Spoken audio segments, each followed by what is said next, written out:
सुनाता हूँ इसी महान उज्जैन नगर की।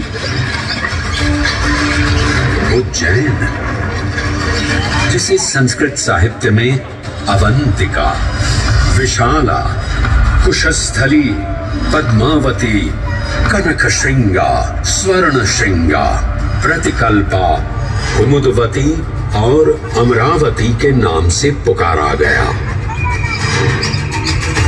उज्जैन, जो मनुष्य को मोक्ष प्रदान करने वाली 7 नगरियों में से एक है।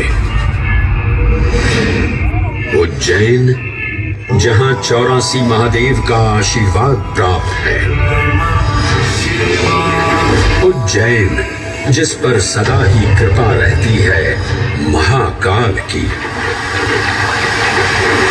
यहाँ सतत क्षिप्रा नदी की निर्मल धारा बहती है। डमरू के नाद से जीवन को ऊर्जा मिलती है। घंटियों की झंकार मन को आनंदित करती है। और यहाँ का आकाश शिव आशीष स्वरूप है। श्मशान ऊषर क्षेत्र पीठम तू मनमेव च पंचकत्र न लभ्यते महाकाल पुरद्दते।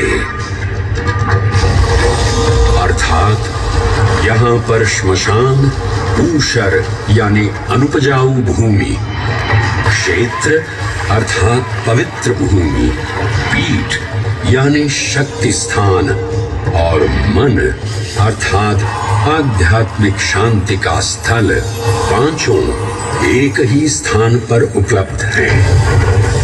ये संयोग महाकाल की नगरी उज्जैन की महिमा को और गरिमामय बना देता है। उज्जैन के इस अलौकिक स्वरूप से प्रभावित हो महाकवि कालिदास अपने काव्य मेघदूत में लिखते हैं, हे जलधर, यदि महाकाल के मंदिर में समय से पहले तुम पहुंच जाओ तो तब तक वहां ठहर जाना जब तक सूर्य आंख से ओझल न हो जाए। शिव की संध्याकालीन आरती के समय नगाड़े जैसी मधुर ध्वनि करते हुए तुम्हें अपने धीर गंभीर गर्जनों का पूरा फल प्राप्त होगा। ये संध्या आरती जिसे कालिदास ने सराहा है अत्यंत महत्वपूर्ण है, क्योंकि ये वो प्रहर है जब सभी देवी देवता गंधर्व यहाँ उपस्थित होते हैं।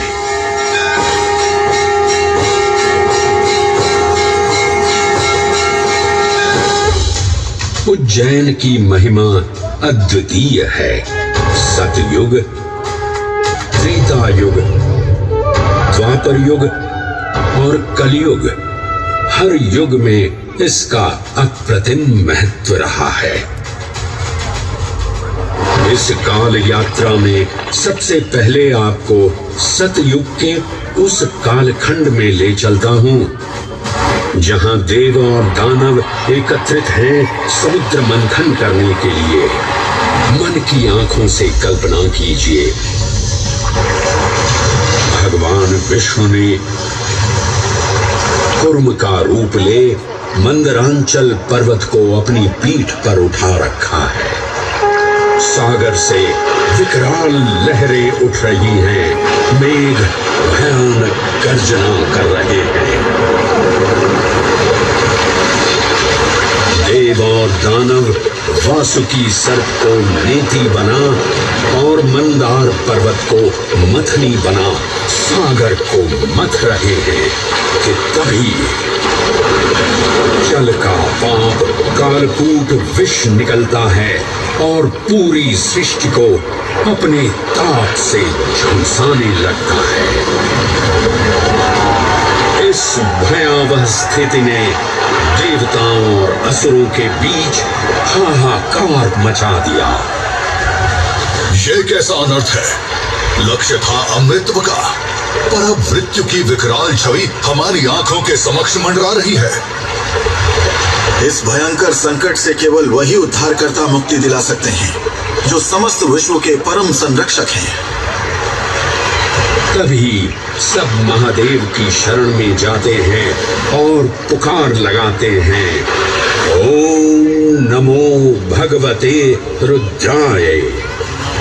और फिर तुष्टा महादेव भक्तों की गुहार सुनते हैं, कैलाश से उतरते हैं, विष को अपनी अंजलि में भर अपने कंठ में धारण करते हैं।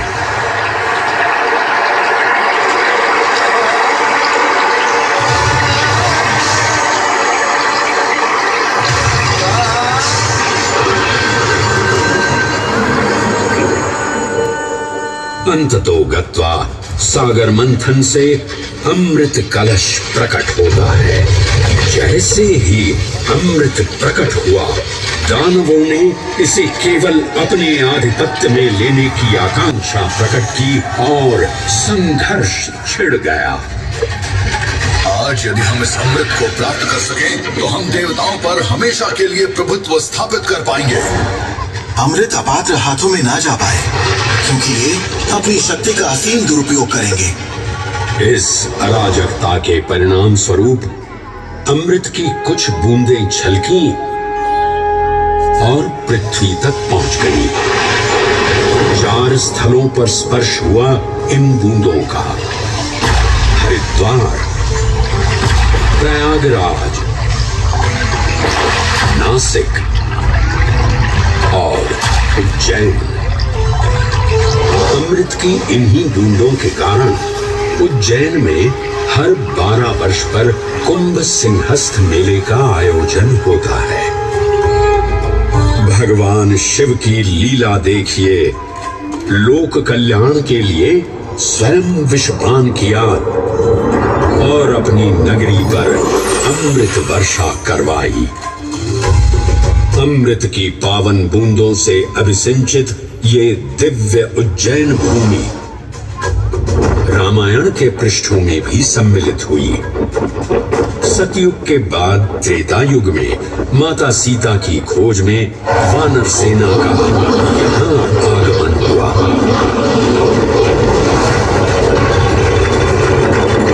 समय की इस यात्रा के माध्यम से अब प्रवेश करते हैं वाल्मीकि रामायण के किष्किंधा कांड में। जब वानर राजा सुग्रीव अपने यूथपतियों से सभी प्रमुख स्थानों पर जाने के लिए कहते हैं और उन्हें अवंती नगर यानी उज्जैन जाने का आदेश भी देते हैं।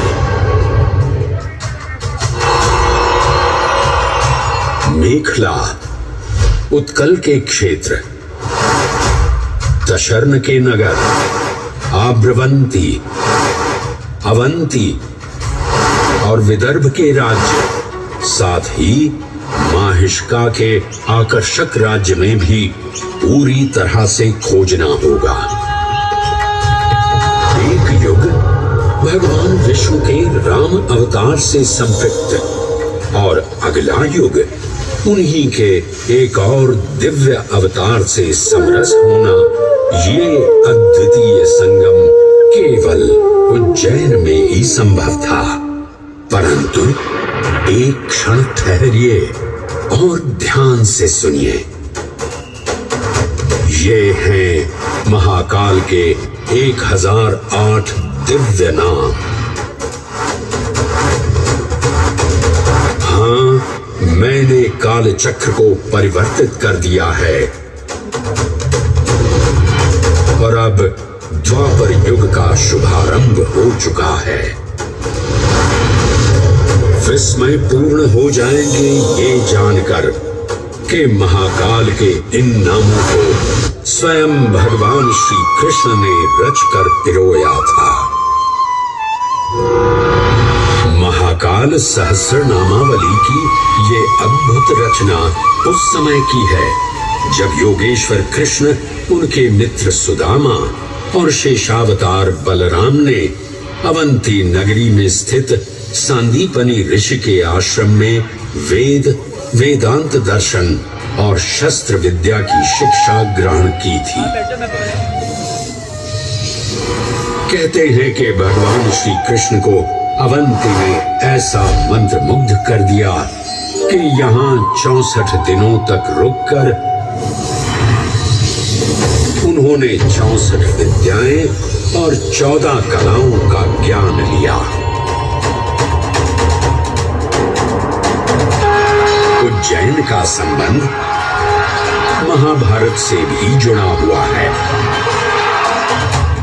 इस महान महाकाव्य के वन पर्व में उल्लेख किया गया है कि महाकालेश्वर मंदिर में स्थित कोटि तीर्थ जल का स्पर्श मात्र करने से अश्वमेध यज्ञ के समान फल प्राप्त होता था। और फिर परिवर्तन की इस अनवरत धारा ने एक नई कहानी लिखी। उज्जैन में उदय हुआ मौर्य वंश का। सम्राट बिंदुसार ने अपने पुत्र अशोक को उज्जैन का राज्यपाल बनाया और समय के साथ अशोक के शासनकाल में धर्म का विस्तार हुआ। मौर्य वंश के पश्चात विभिन्न राजवंशों, सम्राटों और नरेशों ने उज्जैन की सेवा की। उनमें से प्रमुख मालवागण और फिर गुप्त वंश ने यहाँ राज कर इसके वैभव में वृद्धि की। उज्जैन ने अपने भव्य तेज से जहाँ महात्माओं और शासकों को आकर्षित किया, वहीं इस नगर पर आतताइयों की दृष्टि भी पड़ी।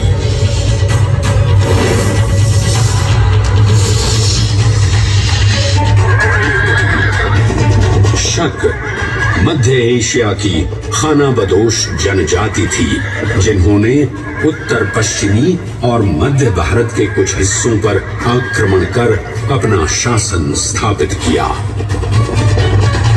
ईसा पूर्व प्रथम शताब्दी में जब भारत शकों के अत्याचार से त्रस्त था, तब उन शकों ने उज्जैन पर भी कब्जा कर लिया और फिर उज्जैन में उदय हुआ एक तेजस्वी योद्धा, महाराज विक्रमादित्य का। एक तरफ शकों का बल तो दूसरी तरफ विक्रमादित्य का अद्वितीय पराक्रम। विक्रमादित्य की तलवार महादेव के तीसरे नेत्र सी चमकी। प्रचंड युद्ध हुआ। महाकाल की कृपा से शूरवीरों ने शकों को परास्त किया और उज्जैन में गणतांत्रिक शासन स्थापित किया।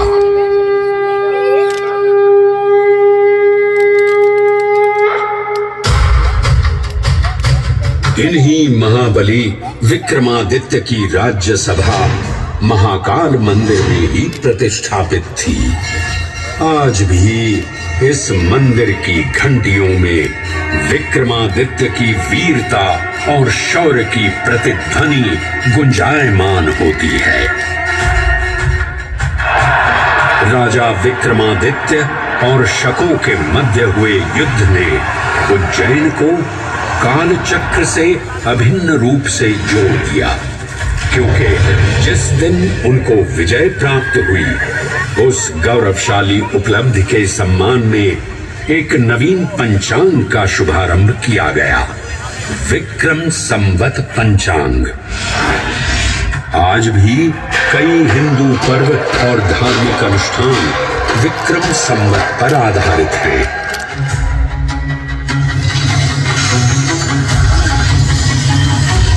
पृथ्वी की भौगोलिक कर्क रेखा इस पावन उज्जैन भूमि से होकर गुजरती है।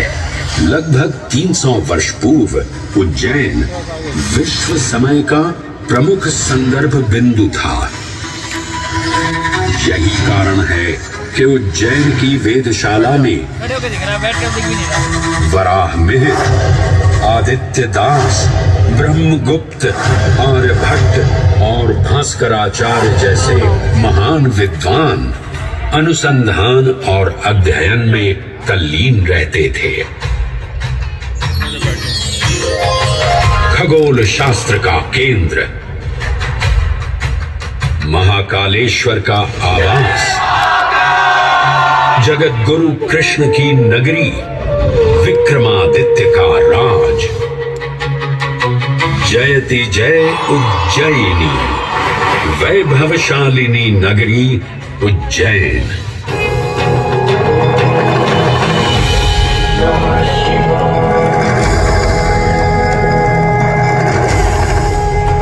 श्वासों को शिव मंत्र से अलंकृत कर, मन को भाव की गंगा से निर्मल कर, जो भी उज्जैन में महादेव की शरण लेता है, उसका कल्याण होना निश्चित है। आज सुनी सबने गाथा महाकाल की, दर्शन जिनके दुर्लभ हैं, नमन करे जिन्हें काल भी, चरण में जिनके है बसा। ये समस्त संसार कभी नहीं देखा होगा धरती पर ऐसा चमत्कार।